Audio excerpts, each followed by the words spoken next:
7월의 첫 번째 주일입니다. 오늘 또 맥주 감사 주일이기도 합니다. 지난 올 상반기 동안 우리를 여기까지 인도하신 에베네셀의 하나님께 우리 모든 감사와 찬양과 영광을 함께 올려드리기를 원합니다.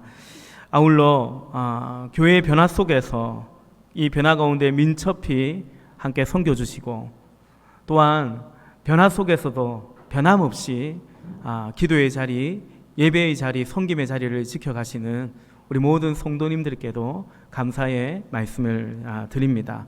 이제 남은 한 해도 임마누엘의 은총 속에서 여호와 이레의 하나님을 경험하는 복된 또 올 한 해가 되시기를 우리 주님의 이름으로 축복합니다. 사무엘하 강해 오늘 41번째입니다. 다윗은 예루살렘을 떠나서 요단강을 건너서 더 멀리 마하나임에 이르게 된 빛이죠. 그리고 반역을 하였고 예루살렘을 차지하고 이제 도망치는 왕을 추격해 오고자 이제 압살롬과 그의 군대도 요단강을 건너뜨렸습니다. 그래야 오늘 본문에 보면 다윗의 군대와 이제 압살롬이 이끄는, 오늘 보면 이스라엘 사람들이라고 되어 있는데요, 그 군대가 이제 한판 싸움을 벌이게 됩니다. 결국 이 전쟁은 압살롬의 비참한 죽음으로 끝이 납니다. 이 모든 것은 어느 군대가 더 잘 싸웠느냐, 사실은 그것이 아니라 전심으로 하나님께 돌이키는 다윗을 향한 하나님의 긍휼하심이고, 그리고 오만하고 교만하고 허영에 가득 찬 그 압살롬을 심판하시는 하나님의 징계의 결과인 것입니다. 다윗은 이제 마하나임에서 백부장, 천부장 등의 군사 조직을 정비하고 전열을 가다듬습니다. 그래야 이미 요단강을 건너 쫓아오는 이 압살롬 이 군대와의 싸움을 대비합니다. 특히 요압 장군을 필두로 해서 그의 동생인 아비새, 그리고 이방 사람이죠, 가드 사람 입대를 군 지휘관으로 세워서 각각 이 군사의 3분의 1씩 이들에게 맡기고, 그리고 다윗 역시도 이 전쟁터에, 이 전투에 함께 출전하겠노라 백성들 앞에 선언을 합니다. 그런데 백성들은 싸움터에 앞장서서 함께 나가겠다는 왕을 만류합니다. 왜냐하면 백성들은 이 전쟁의 성격을, 그러니까 저 적군이 노리는 것이 무엇인지를 사실은 정확히 알고 있기 때문입니다. 앞서 압살롬의 참모였던 아히도벨의 모략도 그랬지 않습니까? 여러 사람 죽일 필요 없다. 그냥 다윗 한 사람 죽이든지 잡아오든지 그러면 된다라는 것이죠. 이게 지금 다른 나라와의 싸움이 아니고 어떤 땅을 정복하기 위한 어떤 그런 전쟁도 아니고, 이건 내전이거든요. 내전이기 때문에 이것은 한 나라의 왕이 둘릴 수 없기 때문에 반역 세력이 앞선 왕을 죽이든지 아니면 이제 반역하는 왕을 죽이든지 그러면 이제 끝이 나는 것입니다. 그래서 한마디로 다윗이 죽든지 압살롬이 제거되든지 바로 그 싸움인 것입니다. 다윗은 백성들의 부탁을 수용해서 그냥 마하나임 그 성에 그대로 남습니다. 그리고 오늘 본문에 보니까 3명의 그 군 지휘관들에게 한 가지 부탁을 합니다. 모든 군사들이 그것을 다 듣게 되죠. 5절입니다. 5절 우리 읽었지만 오늘 중요한 구절이라서 한 번 더 같이 읽어보십시다. 5절 시작. 그때의 왕이 요압과 아비새와 이때에 부탁하였다. 나를 생각해서라도 저 어린 압살롬을 너그럽게 대하여 주시오. 왕이 압살롬을 너그럽게 대하여 달라고 모든 지휘관에게 부탁하는 말을 온 백성이 다 들었다. 아멘. 왕이 부탁을 했다라는 겁니다. 왕은 원래 부탁하는 사람이 아니고요, 뭐 하는 사람입니까? 명령하는 사람이죠. 그것도 군 통수권자인 왕이 다름 아닌 군 지휘관에게 부탁을 하고 있습니다. 왜냐하면 이것이 아무리 왕이라 할지라도 참 조심스럽고, 그리고 사실은 참 하기 힘든 말이기 때문입니다. 그것이 바로 5절에 저 어린 압살롬을 너그럽게 대하여 주시오라는 부탁입니다. 우리 공동 번역으로 보면 압살롬은 아직 철이 없으니 자기를 보아서라도 나를 좀 봐서라도 너무 심하게 다루지는 말아 주시오 이렇게 말합니다. 여러분, 사실은 압살롬이 어립니까? 어리지 않습니다. 좋기 40은 넘었습니다. 그리고 압살롬이 철이 없다고요? 그렇지 않습니다. 이 거사를, 이 반역을 위해서 4년 이상을 아주 치밀하게 철저하게 준비했다가 이 쿠데타를 일으킨 것입니다. 그러니 어리다는 말도 철이 없다는 말도 사실은 뭐가 앞뒤가 맞지 않는 말입니다. 여러분, 지금 다윗은 왕이죠. 그리고 아버지이기도 하죠. 다윗은 왕과 아버지 그 사이에서 지금 번뇌를 하고 있습니다. 자식은 지금 이미 반역을 했고, 그리고 도망가는 아버지를 끝까지 쫓아와서 죽이려고 달려드는데, 그런데 아버지는 그를 좀 너그러이 봐달라고, 너무 심하게는 다루지 말라고, 나를 좀 봐서라도 그렇게 해달라고 부탁을 부하들에게 아쉬운 소리를 하고 있는 겁니다. 이것이 이제 부모 마음이죠. 다윗도 어쩔 수 없는 아버지인 것입니다. 나중에 압살롬이 결국 죽죠. 그리고 그 압살롬이 죽었다는 소식을 다윗이 들었을 때, 우리가 아마 다음 주에 보게 될 것인데, 다윗이 대성통곡을 합니다. 압살롬아, 압살롬아, 내 아들 압살롬아, 차라리 내가 죽고 말 것을, 이렇게 대성통곡을 합니다. 오늘 메시지의 전체적인 핵심은 아닙니다만은, 여러분, 부모님의 눈에 피눈물 나지 않도록 우리 영적인 아버지 하나님의 그 마음을 우리가 너무 아프게 하지 않도록 그리해야 되겠지요. 그런데 왕의 부탁에, 부탁이라고 하지만 어디까지나 왕의 명령이죠. 더욱이 군대의 지휘관이요, 왕의 부탁에 가타부타 대답이 없습니다. 앞서 백성들의 요청에 4절에 다윗이 이렇게 말하거든요. 그러자 왕은 그들의 의견을 따르겠다고 말하고 라고 했는데, 그와는 대비되게 왕이 이렇게 부탁을 하는데 모든 백성들이 들었다라는 말만 있지, 그렇게 하겠다는 둥, 그럴 순 없다는 둥, 아무 대답이 없습니다. 왜 그렇겠습니까? 그 이유는 또한 명확합니다. 사실 지금 이 싸움이 누구 때문에 벌어진 싸움입니까? 압살롬 때문이잖아요. 이 싸움은 또 어떻게 끝이 납니까? 다윗이 죽든지 압살롬이 죽든지 그래야 끝이 나는 거예요. 그리고 그 전쟁에 나가고 있는 거예요. 그런데 이 왕이요, 압살롬 좀 잘 봐달라고 하니까 도대체 지금 이게 무슨 말인지, 말이 되는 말인지 그렇지 않습니까?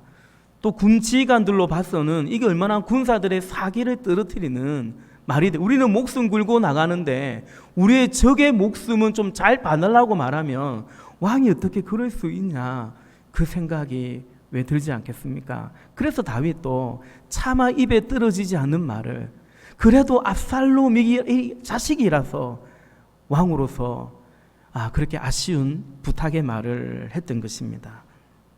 이제 본문 6절 이하는 전쟁을 하고, 드디어 전쟁을 하고요, 에브람 숲이라는 곳에서 이제 전쟁을 하게 되는데, 넓게는 길앗 지역이죠. 그리고 그 전쟁의 결과가 어떠했는지를 설명해 주고 있습니다. 본문 6절 7절입니다. 다윗의 군대가 이스라엘 사람과 싸우려고 들녘으로 나아가서 에브라임 숲 속에서 싸움을 하였다. 거기에서 이스라엘 백성이 다윗의 부하들에게 패하였는데, 그들은 그날 거기에서 크게 패하여서 2만 명이나 죽었다. 아멘.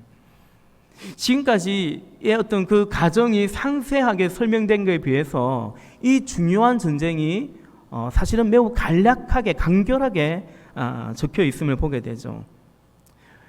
왜냐하면 이 전쟁은 사실 뭐 그리 복잡한 전쟁은 복잡하지 않기 때문입니다. 우리 8절에 보면 이 사실을 더 명확하게 알려주죠. 8절입니다. 우리 8절 같이 한번 읽어봅시다. 8절 시작.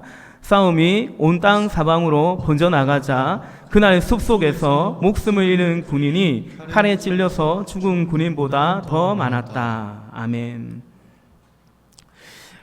주석을 보면 주석가들은 이게 이제 수적으로는 절대적으로 열세인 다윗의 군대가 먼저 거기에 진을 치고 있었기 때문에 그 지형 지물을 잘 전략적으로 이용해서 그래서 이 압살롬의 군대를 이기게 되었다 이렇게 설명을 합니다. 그 말이라는 거죠. 물론 충분히 이해가 되고 이유가 되는 말입니다만은 사실은 더 넓게 보면 더 근원적으로 보면 이 전쟁은 하나님이 압살롬을 징계하고자 마음먹고 하시는 심판의 전쟁이거든요.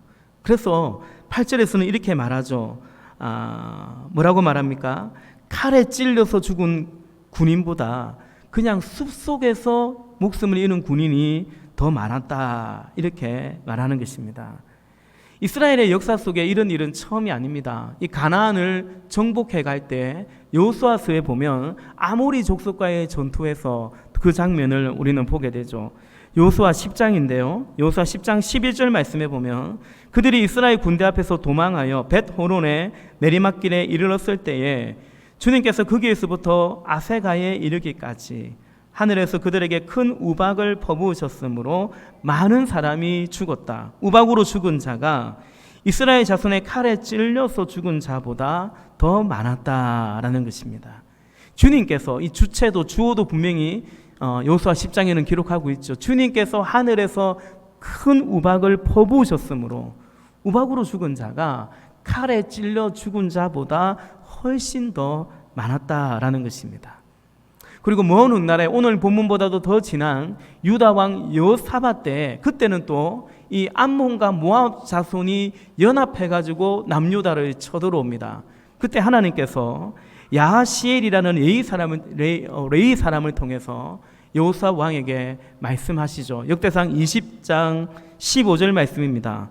그가 이렇게 말하였다. 온 유다와 예루살렘에 사는 사람들과 여호사밧 임금님은 들으시기 바랍니다.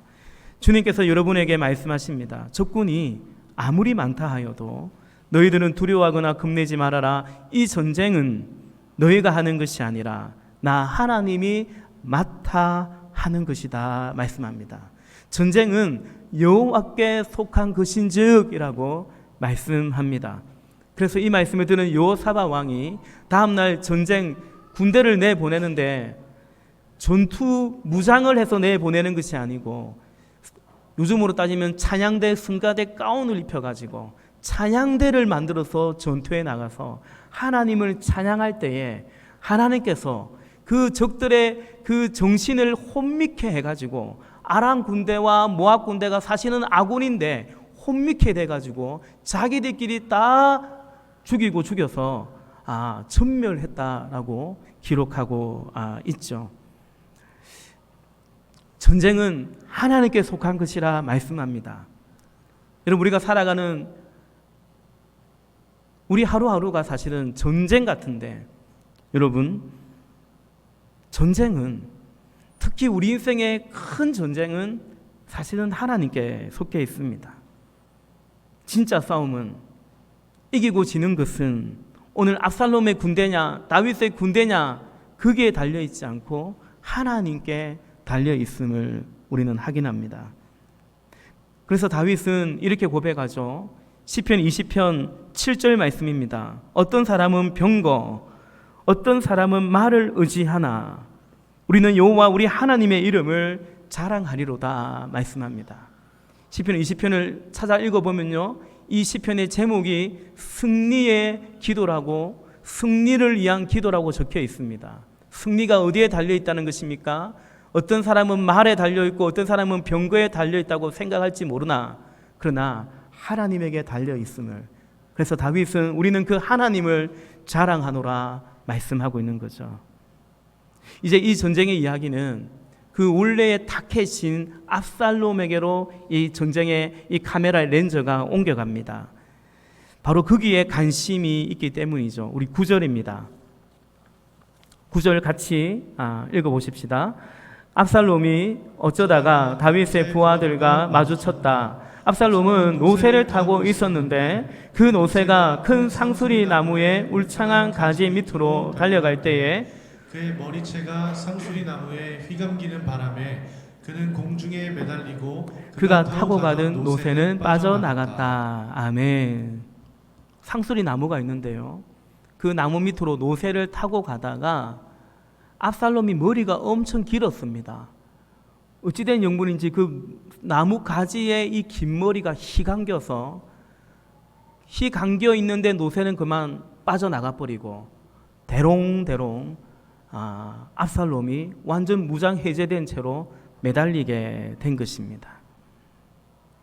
이건 여러분, 이 압살롬의 긴 머리카락은 우리가 앞서 14장인가에 보면 알 수 있지만 압살롬이 잘생겼거든요.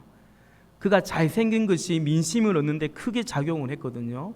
그 중에서 압살롬의 이 긴 머리가 그의 트레이드 마크였습니다.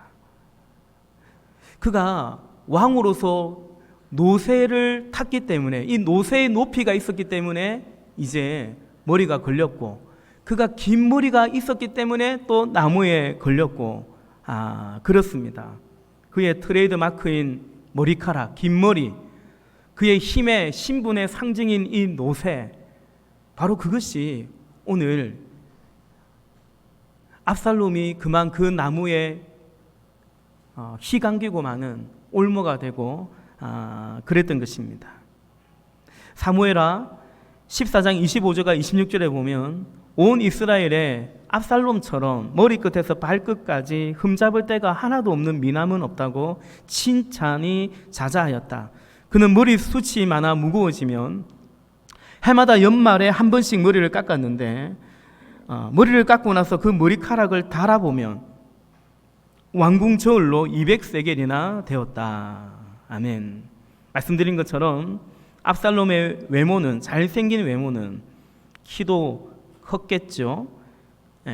그가 민심을 얻는데 큰 역할을 했고요. 그러나 여러분, 그것이 하나님의 마음을 얻는 것은 아니죠. 하나님은 외모가 아니라 중심을 보시기 때문인 것입니다. 사랑하는 여러분, 우리 또한 세상이 아주 멋지다고, 근사하다고, 폼난다고 하는 것에 우리의 마음을 빼앗기지 않고 또 그런 것에 우리가 속아 넘어가지 않기를 바라는 거죠. 여러분, 그런 것들이 우리를 지켜주지 않습니다. 지금까지 압살롬은 그것 때문에 여기까지 왔는 줄 알았는데 결정적일 때 그가 탄 노새가, 그의 긴 머리카락이 그를 죽음으로 내몰고 있음을 우리는 보게 되죠. 그렇게 상수리 나무에 대롱대롱 매달려 있는 압살롬을 요압의 부하 한 사람이, 병사가 보게 됩니다. 그리고 곧장 요압에게 달려가서 이 사실을 보고합니다. 10절과 11절입니다. 어떤 사람이 이것을 보고서 요압에게 알려주었다. 압살롬이 상수리 나무에 매달려 있습니다. 11절, 요압이 자기에게 소식을 전하는 저 사람에게 물었다. 네가 그를 보았는데도 왜 그를 당장에 쳐서 땅에 쓰러뜨리지 않았느냐? 그랬더라면 내가 너에게 은 10개와 띠 하나를 주었을 것이다. 아멘. 그러니까 압살롬이 지금 저게 상수리 나무에 매달려 있습니다. 그 보고를 한 병사에게 요압은 핀잔을 주는 거죠. 아니, 그걸 보고도 그냥 내버려 뒀단 말이냐? 야, 죽여야지. 그걸 내버려 뒀다는 거야. 왜냐하면 도망갔으면 어쩌게요, 도망가면. 그러면서 네가 만약에 그를 죽였다면 내가 은 10개 주고 띠 하나 더 줬을 거다. 이건 진급시켜 주겠다, 이제 그 뜻이죠. 그런데 놀랍게도 요압에게 그 말을 들은 이 병사가, 이름도 적혀 있잖아요. 이 병사가 요압에게 이렇게 대답합니다. 우리 12절 13절 같이 읽어보십시다. 시작. 그 사람이 요압에게 대답하였다. 비록 은 1000개를 달아서 저의 손에 쥐어 주신다고 하여도 저는 감히 손을 들어 임금님의 아들을 치지 않을 것입니다. 임금님께서 우리 모두가 듣도록 장군님과 아비새와 이때에게 누구든지 어떤 어린 압살롬을 보호하여 달라고 부탁하셨기 때문입니다. 제가 임금님을 속이고 그의 생명을 해치며 13절 같이 있습니다. 임금님 앞에서는 아무 일도 숨길 수가 없기 때문에 장군님까지도 저에게서 등을 돌릴 것입니다. 아멘. 이 병사의 대답은 명료하고 매우 단호하죠. 결코 절대로 그럴 수 없다라는 것입니다. 왜냐하면 왕이 부탁했지 않냐라는 거죠. 나도 분명히 들었다라는 거죠. 비록 은 10개가 아니라 은 1000개를 내 손에 쥐어 주신다고 해도 감히 임금님의 아들을 치지 않을 것입니다. 임금님이 어린 압살롬을 보호하여 달라고 부탁했기 때문입니다 라고 말합니다. 여러분, 사실 우리가 이 본문을 자세히 보면 보호해 달라는 말은 다윗이 하지 않았습니다. 사실은 그 뜻인데 차마 그 말은 하지 않았습니다. 너그러이 대해달라고, 너무 심하게는 하지 말라고. 그런데 이 병사는요, 왕의 마음까지도 헤아리고 있는 거예요. 아들 살려달라는 얘기구나. 생명을 보호해달라는 얘기구나. 왕의 말이 그 말 아니냐. 이 병사는 왕의 마음까지도 헤아리고 있었던 것입니다. 그러나 다윗의 최측근이라고 할 수 있는 이 요압 장군은 자신의 부하와는 완전 다릅니다. 압살롬에게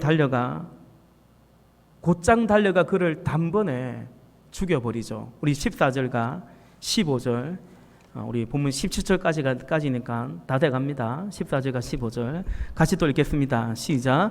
그러자 요압은 너하고 이렇게 꾸물거릴 시간이 없다 하고 말한 뒤에 두 창 세 자루를 손에 들고 가서 아직도 상소리 나무의 한가운데서 산채로 매달려 있는 압살롬의 심장을 꿰뚫었다. 요압의 무기를 들고 다니는 젊은이 10명도 모두 둘러싸고서 압살롬을 쳐서 죽였다. 아멘. 아멘.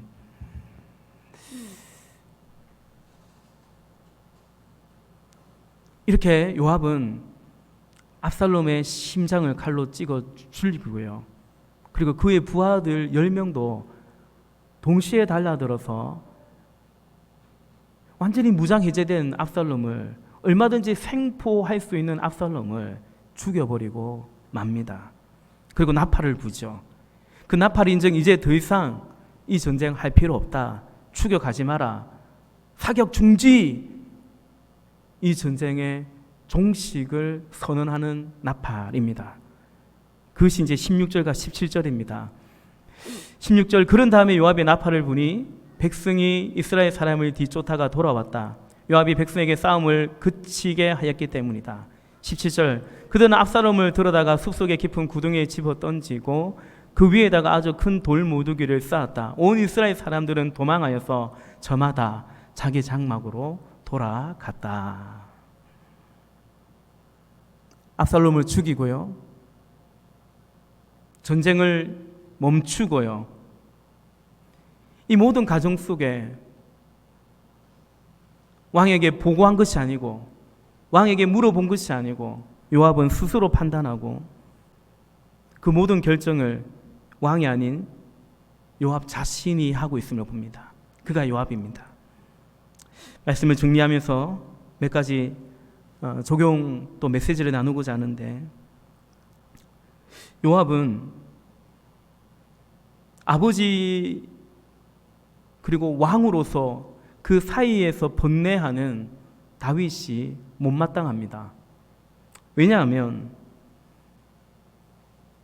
그것이 자신에게 위협이 되고 불안하고 불리하기 때문입니다. 지금 누구 때문에 이 고생을 하고 있는데 공과 사도 분별을 못하나? 왕이 지금 무슨 말을 하고 있는 거냐? 한편으로 보면 또 요압이 야심이 가득 찬 요압 입장에서는 압살롬이 하나의 라이벌이기 때문에 당연히 그를 죽이고자 하는 마음이 있는 것입니다. 그를 살려둔다면 자신에게 매우 손해가 되기 때문입니다. 반면에 여기 이름이 적혀있지 않죠. 어떤 사람이라 되어 있죠. 여기 무명의 한 병사는 그런 이해관계나 그런 유분리를 넘어서서 왕의 부탁을, 명령을 그대로 따르는 것을 보게 되죠. 왕이 무슨 말을 했는지, 그 부탁의 내용이 무엇인지, 그리고 그것이 나에게 어떤 유분리가 되고 이해관계가 되는지, 그것이 아니라, 부탁한 내용 때문이 아니라 그 부탁을 하신 분이 왕이기 때문에 오늘 이 병사는 왕의 부탁을, 명령을 그대로 따르는 것입니다. 누가 왕입니까? 은 1000개를 내게 지어준다 해도, 오늘 이 병사의 고백이 그거죠. 은 1000개를 내게 지어준다 해도 나는 나의 왕을 바꾸지 않겠다라는 얘기입니다. 나는 나의 왕을 따르겠다라는 얘기입니다. 그것이 이 병사의 고백이라면 그보다 훨씬 높이 더 깊숙이 왕 옆에 있는 요압은 그렇지 않았다라는 것입니다. 사랑하는 여러분, 우리 체린 자매가 간증했죠. 지금 자신의 상황은 목자로 섬기기도 애매하고 또 자신은 그런 성격도 아니고 또 섬길 자신도 없는데 결국 주님께 맡기고 주의 인도하심을 따르겠노라 기도하며 고백했던 참 귀한 고백입니다. 오늘 제목이, 설교 제목이 왕의 부탁인데요, 우리의 왕이신 하나님께서 오늘 우리에게 마땅히 명하시도 되는데 오늘 다윗이 그러하듯이 우리에게 부탁하시는 왕의 부탁은 어떤 것입니까? 그것이 나에게 손해가 되고 그것이 나에게 불리한다 할지라도 왕의 부탁을 따르시겠습니까? 우리가 연약해서, 믿음이 약해서 미처 채 다 따르지 못할 수 있습니다. 그럴 수 있죠. 그러나 여러분, 사실은 요압처럼 약해서 연약해서가 아니라 완전히 무장해제된 압살롬을 얼마든지 생포할 수 있었지 않습니까? 싸우다 보니 어쩔 수 없어 죽인 것이 아니지 않습니까? 다만 우리가 약해서 어쩔 수 없어 왕의 명령을, 부탁을 못 따르는 것만은 아니에요. 안 따르는 거죠. 왜요? 왕의 명령이 마음에 들지 않아서 그럴 수 있죠. 그러나 더 사실은 뭐냐면 자신이 왕이기 때문이죠. 우리는 사무엘하 말씀을 보면서 계속해서 그것을 보게 됩니다. 내가 왕이라서 그럴 수 있는 것입니다. 다윗 왕 앞에 요압이 있습니다. 다윗이 가장 신이 많은, 왕은 아닐지라도 꽤나 높은 자리에 요압이 있는 겁니다. 그러나 그럴지라도 오늘 이 무명의 병사는 그가 왕이 아니라 왕의 부하로서, 백성으로서 순종했다면 오늘 요압은 그렇지 않았습니다. 제가 목사이죠.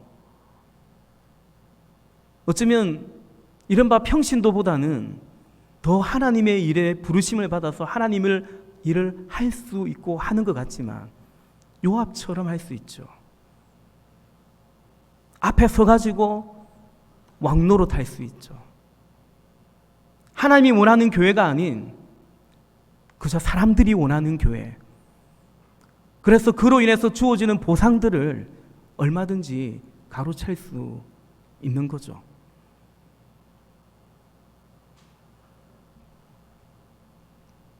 사랑하는 여러분, 오늘 이 부하는, 이 무명의 병사는 요압처럼 어리석거나 영리하지 못해서가 아닙니다. 계산을 못해서만은 아닌 것 같습니다.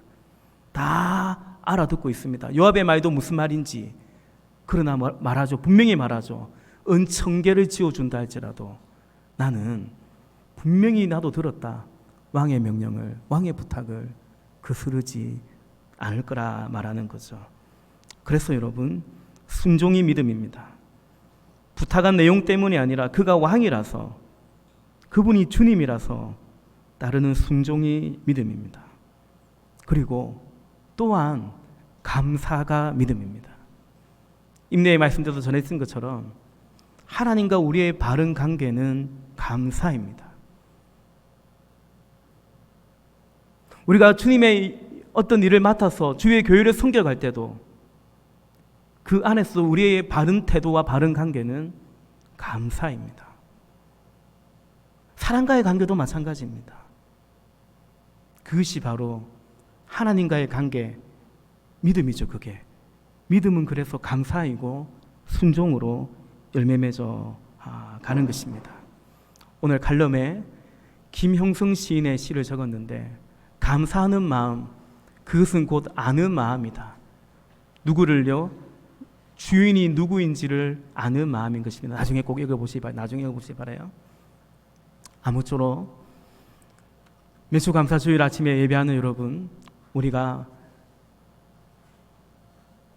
그분이 왕이기 때문에, 내가 왕이 아니라 그분이 이제 왕이기 때문에 그 주의 명령을 따를 수 있는, 그리고 그러기 위해서 기도할 수 있는, 요압처럼 핑계대고 명분과 실리를 쫓아서 왕의 부르심을 거역하는 그런 삶이 아니라, 미련하게 볼지 몰라도, 지금 이 기회를 놓치는 이 병사가 어리석어 볼지 몰라도, 네,